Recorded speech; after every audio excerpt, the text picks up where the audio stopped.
I was sitting on the couch, quietly folding towels and humming to myself, when a message popped up on my phone. At first, I thought it had to be a mistake. I even read it twice, to be sure. It said, "Hey Lydia, we need to talk. The photographer has a very specific vision, and the aesthetic is really important to me. I hope you understand, but it's probably best if you don't attend the ceremony. It's nothing personal. The venue is very minimal, very modern beach, and your look might not really fit. Hope you're not offended." That was it. No, love you. No, we'll miss you. Not even a phone call. Just a cold little message from my son's fiancée, Chloe, who's all of 28 years old. I sat there frozen, staring at the screen.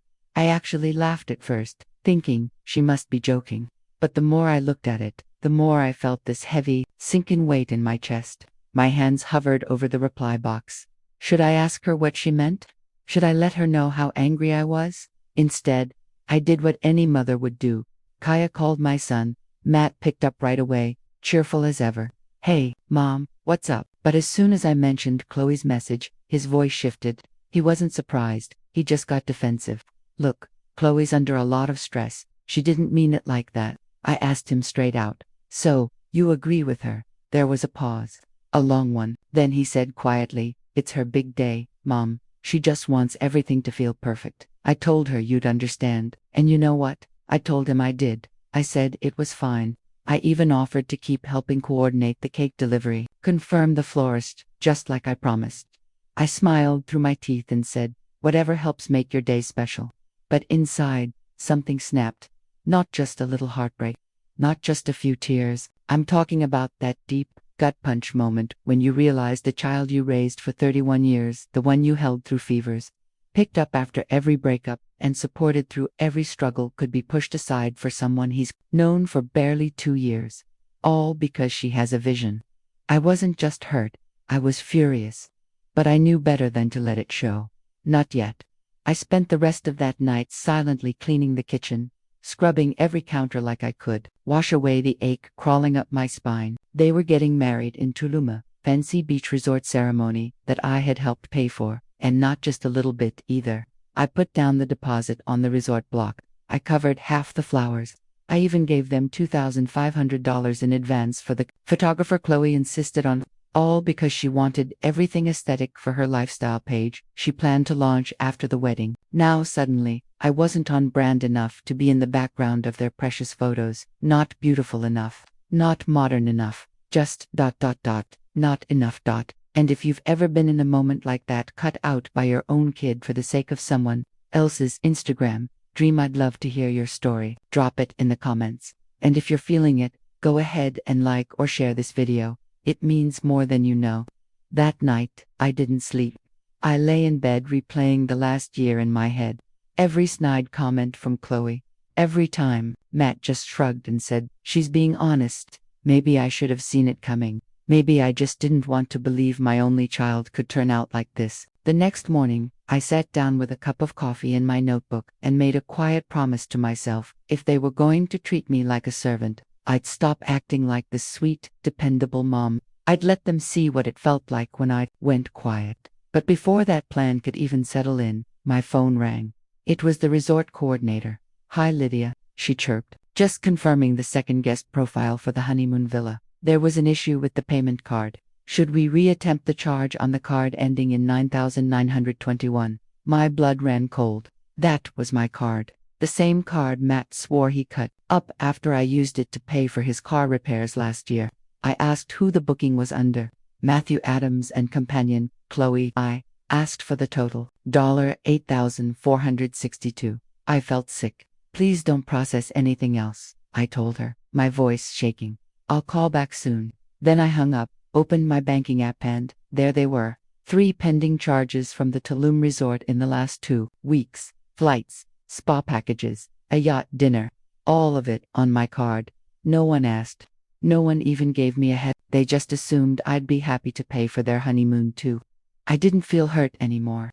I felt clear, like a fog had finally lifted. In that moment, I stopped being the mom who kept trying and became someone who'd had enough. I called the bank and canceled the card. I made sure those wedding charges never went through. Then, I picked up the phone and called the resort. "Hi, I said calmly. I'd like to rebook the honeymoon suite, same one, just under my name this time. Solo traveler, please include the spa and yacht package.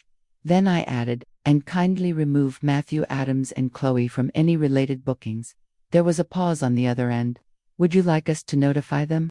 The woman asked. I smiled. No, thank you. I'll take care of that myself. I hung up, grabbed my passport, and started packing. No tears, no screaming, just quiet, focused satisfaction.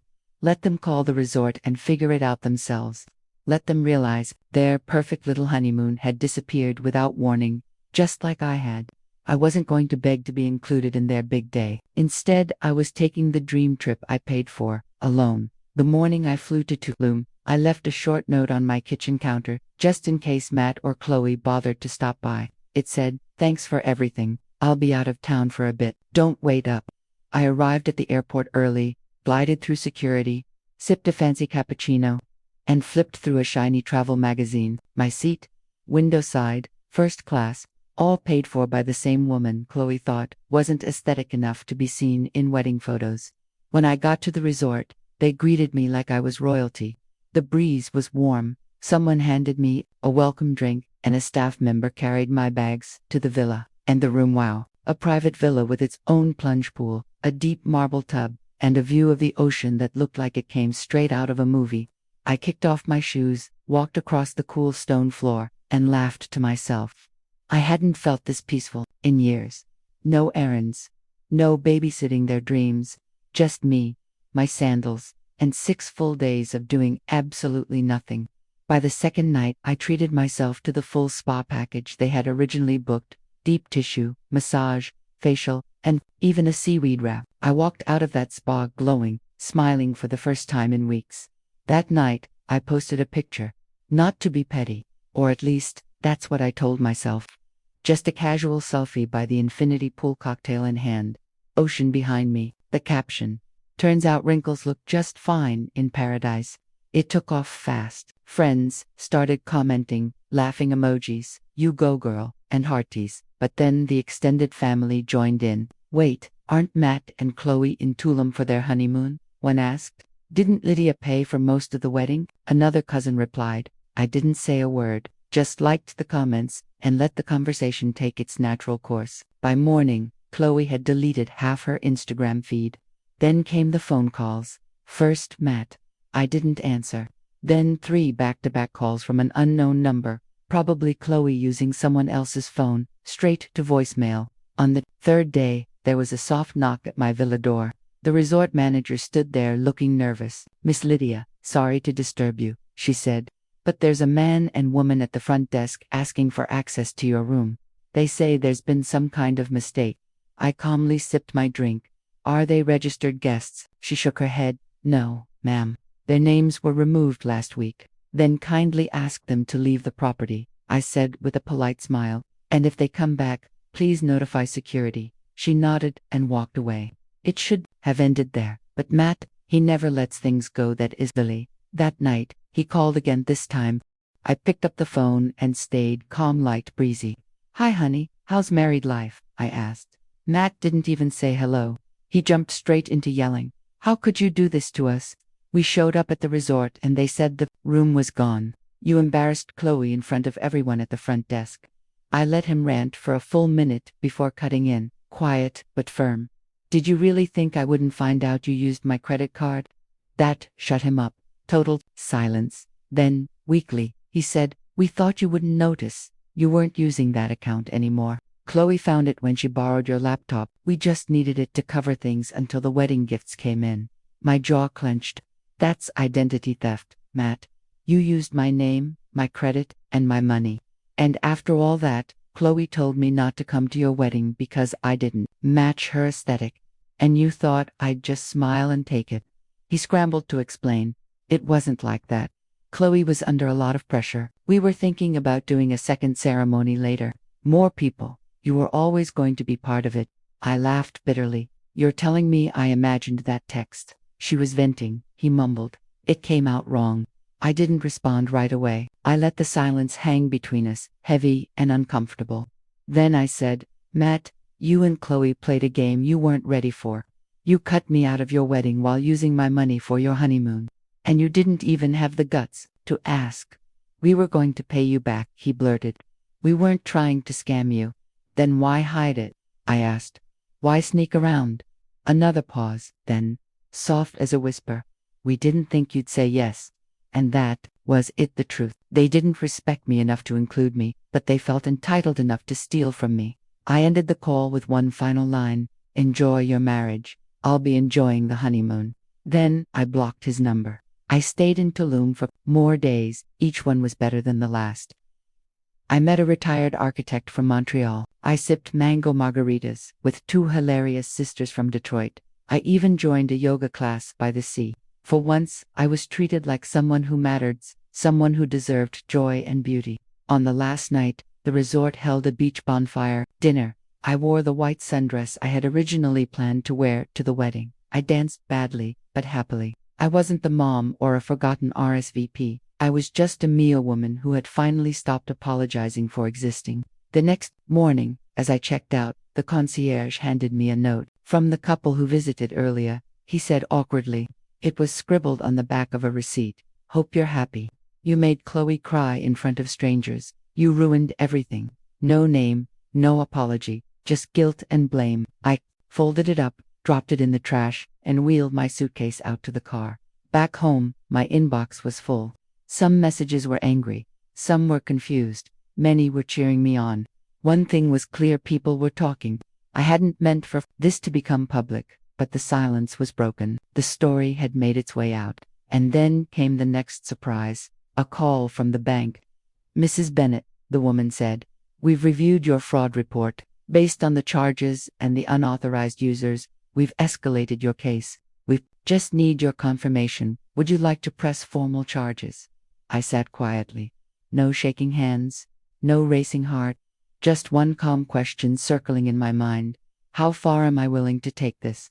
Because now, it wasn't about a canceled honeymoon. It was about respect, about boundaries, about a son who didn't think twice before betraying his own mother, about a woman who looked me in the eye and said, don't come, Wrinkles will ruin the photos. I asked the bank rep to hold, walked to my bedroom, opened my drawer. There it was, an envelope marked prenup clause, Matt and Chloe. I had paid for the lawyer. I had insisted on including a specific clause: if any financial misconduct occurred within 30 days of marriage, all gifts and shared assets could be reclaimed.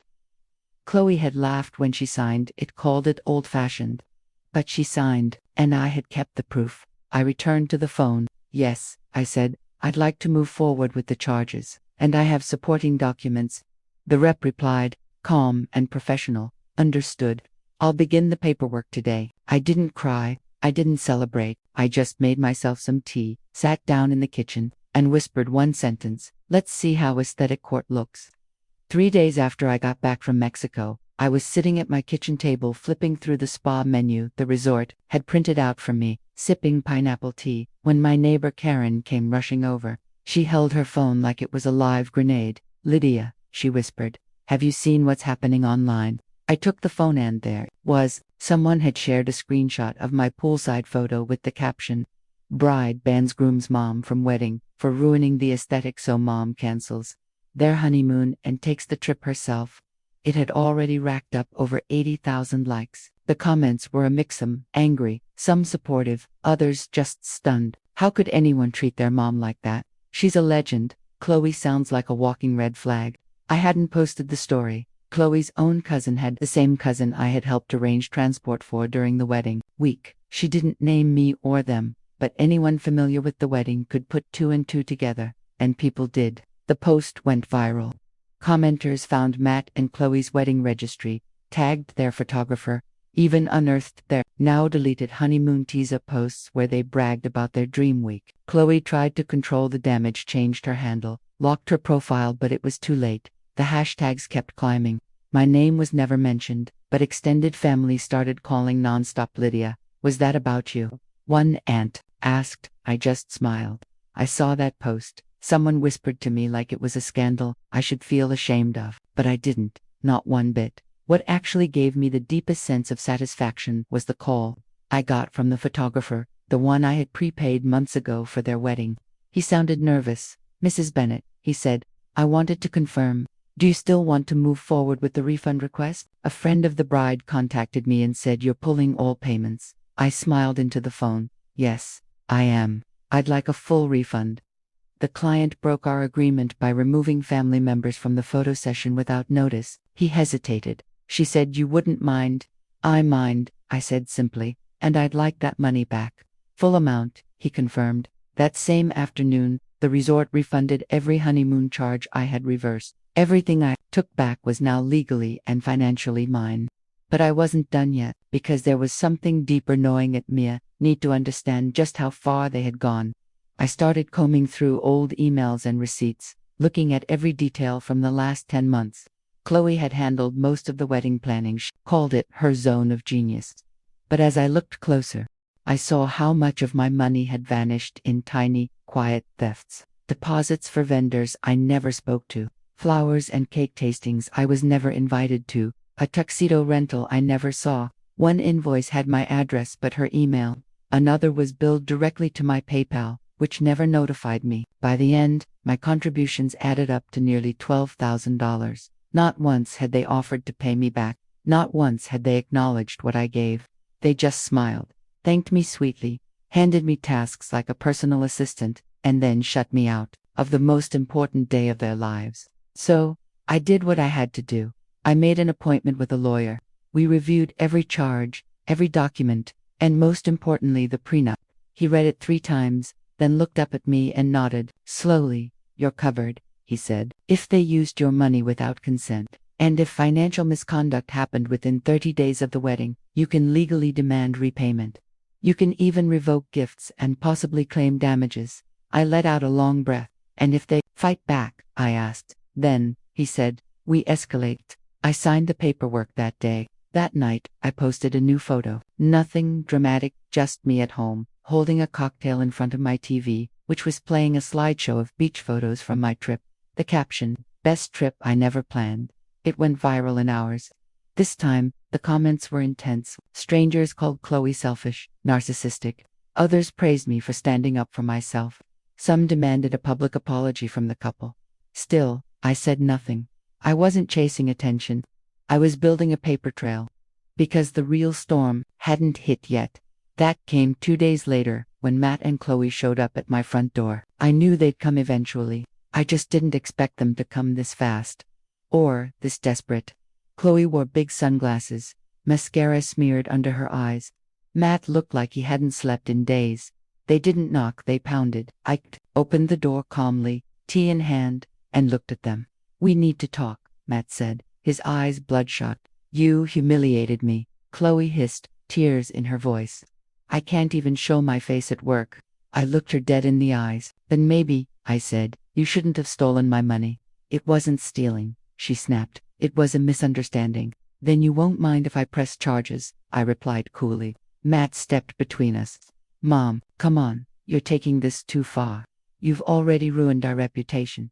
Can't you just let it go?" I tilted my head. "So when you excluded me from the wedding, that was fine. But now that people know what you did, I'm the one taking it too far." He looked trapped. "We were going to pay you back," he mumbled. I reached behind the door and handed him a folder. "Here's the full amount, with dates, receipts, and transaction IDs. I expect it returned in full." He flipped through it. Chloe gasped. "She's bluffing," Matt said quietly. "No," I replied, "I'm not. And I'm not bluffing about the prenup either. Clause 7b. Any financial misconduct within 30 days of marriage allows me to recover all funds and cancel any unpaid support." Chloe went pale. You wouldn't." "It's already in motion," I said. "You'll receive the legal notice tomorrow. You have 72 hours to pay me back before we move forward with discovery." Matt stared at me like he didn't even recognize me anymore. Maybe he didn't. Maybe he really believed I'd always be the kind of mom who forgave everything. The kind who baked cookies after every betrayal. "You've changed," he said bitterly. "No," I said softly. "I just finally stopped pretending. I was fine with being ignored. I was even fine being used. But what Chloe said next pushed things to a whole new level." Her voice sharpened, almost a screech. "Do you even realize what you're doing to our marriage?" I didn't flinch. You did that yourselves, I said. I'm just cleaning up the mess. They stormed out in silence, but the next day, something dropped into my inbox that made everything before it feel small, like all this time. I'd been battling over spilled milk while a fire raged in the basement. The email subject line read, "Read, you should know this." It was from someone named Ava, one of Chloe's coworkers. What I opened felt like a grenade wrapped in screenshots, messages, photos, a full digital trail that made my stomach churn. Chloe hadn't just insulted me or used me. She never even loved Matt in the first place. She had been bragging to another man from work about milking the mom for perks, using me for the honeymoon, the flowers, the photographer, all of it. She called Matt safe, but boring, said he looked good on paper. She admitted she was still talking to that other guy right up until the wedding. Ava said she hadn't wanted to get involved, but after seeing my story go viral, she couldn't keep quiet. She knew I deserved to know. Suddenly, I wasn't just holding receipts. I was holding a bomb. And I wasn't about to let it rot in my inbox. Not after everything I'd paid for. Not after everything I'd been through. 71 hours later, just 1 hour before the legal deadline, they came back.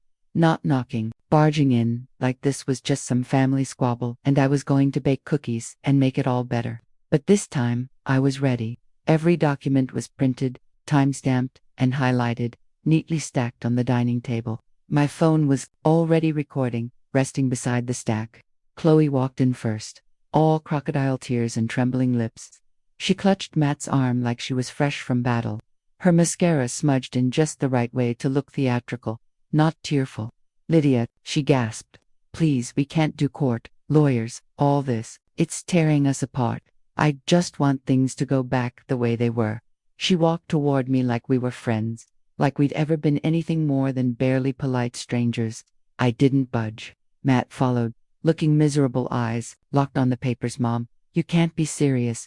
You're really going to drag us to court over some receipts?" I said nothing. Let the silence settle in like dust on polished glass. Then, slowly, I reached into the folder and slid one final page across the table, the formal demand for restitution and breach of prenup agreement. I placed it right in front of them. 3 hours left, I said evenly, or it gets filed with the county clerk in the morning. Chloe's act dropped like a curtain. "You cold-hearted hag," she snapped. And just like that, her real face came through. "Do you have any idea what you're doing to Matt's career, to his reputation?" she snarled. I turned my eyes to Matt. He wasn't defending her. He wasn't even angry. He looked ... scared. Not of me, of what else might come out.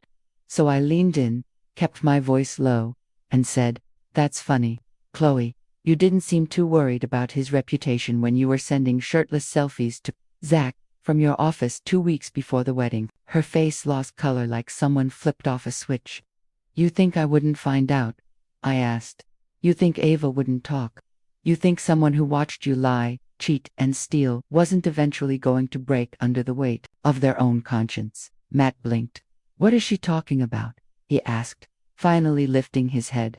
Chloe started to stammer, but I cut her off. "You want to see them?" I asked, already reaching for the printouts, messages, flirty emojis, late-night photos, and the one that said it all. "Matt's fine for now. He's safe. But God, he's boring." I held it up without a word. And for the first time since all this began, I had the floor. I dropped the stack of messages on the table like they were made of stone, and for the first time since this whole mess began, something finally shifted in Matt's eyes. He picked them up, flipping through them quickly, each screenshot another punch to the gut. When he looked up, his face had lost all color. "You told me you loved me," he said, his voice cracking like a branch under pressure. And Chloe, ever the actress, clutched his arm like they were in the middle of a soap opera. "Baby, it didn't mean anything," she whispered. "It was before we were married. It was just a dumb mistake." But Matt stepped back, his face twisting in disbelief. It was like he was finally seeing her for who she really was. I stood still, letting it all play out like a slow-motion car crash I'd already seen coming from a mile away. Chloe spun toward me, frantic now, her voice venomous. "You think you won," she hissed. "You ruined your own family, Lydia. You humiliated your son, tanked your grandchild's future, for what? A few likes, and a petty vacation." I stood up slowly, calm, unshakable. "I gave you both every chance. I said. Grace, time, even a warning. You made your choices. Now you can live with them. Right then, the universe must have decided to add a dramatic flourish, because there was a knock at the door. I opened it to see my sister Janine, who I'd texted earlier, standing there with 3 of our relatives behind her, cousins and aunt, Janine's teenage daughter. They'd seen everything online, and stopped by to check on me and, as it turns out, to witness the final scene. When they saw Matt and Chloe standing in my living room mid-meltdown, Janine froze. "What's going on?" she asked. I turned to her, my voice sharp and flat. "They came to negotiate, but the windows closed." Chloe paled when she realized she had an audience. Matt looked like he wanted the floor to open and swallow him whole. Janine walked in and glanced at the documents. Her eyes widened. "This is real," she whispered, looking between us. Chloe spun toward me like a storm. "You invited an audience. This is sick, Lydia. You're making a circus out of our private issues." I let out a short, humorless laugh. "You made it public when you banned me from your wedding for having wrinkles. You made it public when you used my money behind my back and called it aesthetic control. You don't get to decide when the curtain falls now." Chloe lunged toward the table like she could erase the evidence with her bare hands. But Janine stepped in front of her like a guard dog. "Don't even think about it," she said, firm and unbothered. Matt stood in the corner, eyes blank. "I just wanted a peaceful marriage," he said quietly. "I didn't want all this." I walked right up to him, looked him in the eye, and said, "Then you should have married someone who didn't treat your mother like an ATM and a background prop."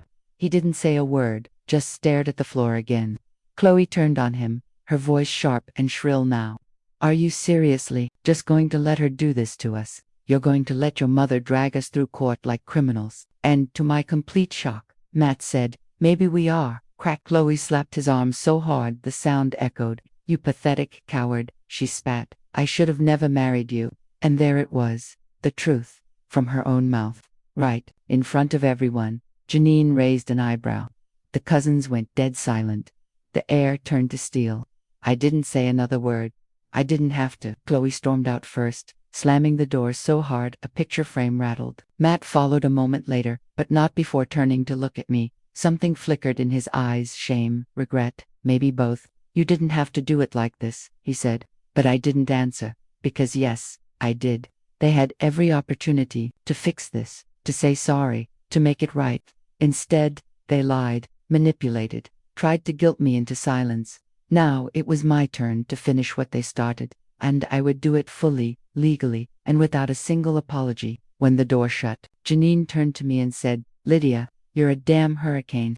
I smiled and sipped my tea. That's what happens when people try to drown you and forget you can swim. But the story wasn't over. The next morning, my lawyer called. "Lydia," he said, his tone urgent, "I think you'll want to see this. We just uncovered new activity. Matt's been trying to move some of your previous tutoring payments into a hidden account."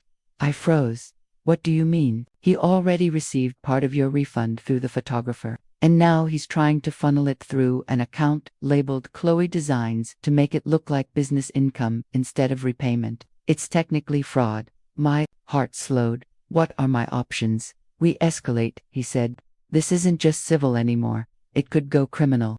And just like that, the game changed again.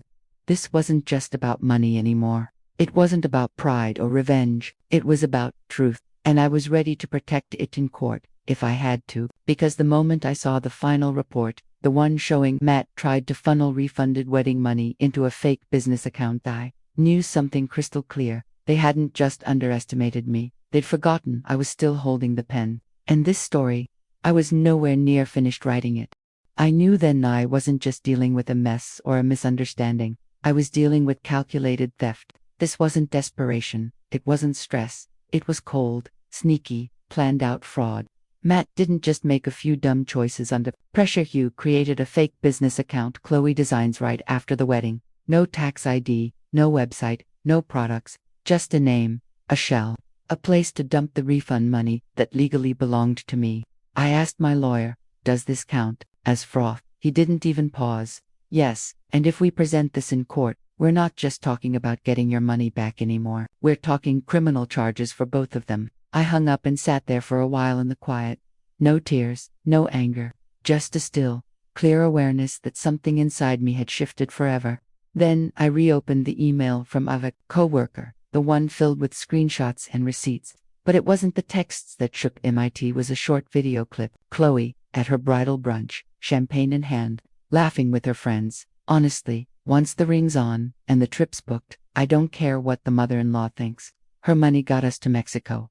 After that, we ghost her. She smirked. It's called Modern Boundaries. I watched it 3 times. Then, I downloaded it. Then, I uploaded it to a private server my lawyer could access. But it didn't feel like enough. A courtroom would hold them accountable legally. But I wanted the truth raw, unfiltered, to reach the people who'd watched from the sidelines and whispered. So I printed everything. The fake business account, the refund transfer, the wedding planner's statement, the video transcript, and I packed it all in a small folder. Slipped on that same white sundress Chloe once called to Plain for her wedding, and went to the one place where silence never lasts, the family reunion. It was Matt's dad's side. They invited me out of politeness, assuming I'd decline. But IRSVPD, yes. When I walked in, the room went quiet. People looked at me, then quickly looked away.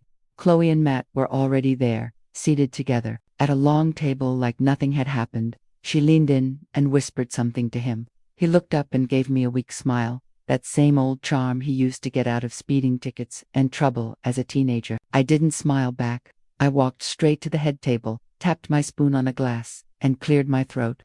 Sorry to interrupt, I said, voice calm but firm. I just wanted to thank everyone for inviting me. And since I know most of you have heard some version of the story, I thought you deserved the truth. Matt's smile dropped. Chloe went stiff. Her hand clenched around the edge of the table. Lydia, she warned. I ignored her. Matt and Chloe asked me not to attend their wedding. I said, because my wrinkles didn't match the aesthetic. Then they used my credit card to pay for their honeymoon, and lied about it.